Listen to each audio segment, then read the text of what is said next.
Jehovah tiên王Abraham ai sẽ giật cuộc có đi mọi sự gây ra hoàng thiên cùng thái ta sau mà dịu mà giàu mong vô ra biểu na ngôi lúc sẽ cha bên đi na mà du lên cao ai xin nhìn đưa sa du lúc ai mong đi qua Ari hoàng mong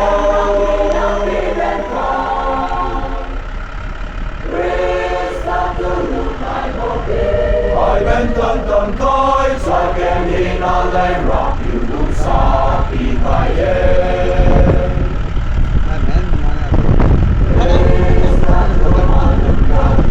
người chính son mà ba chú mà lúc mai đi nào như ta khi khôn mai chiều khai phá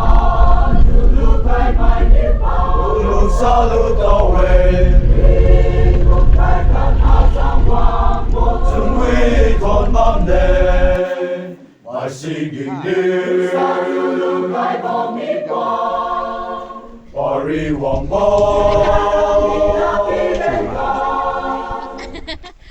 Christa tu lu khai bom mi hai bên tân tân khói cho kẻ nhìn nó lên rock yêu lung xa bị khai yên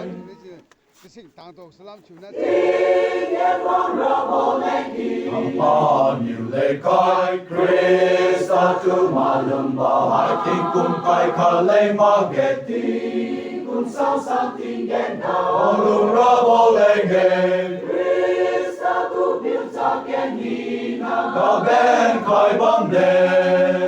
mọi xin gìn đưa Christa tu lưu khai bao mi qua Paris hoàng bao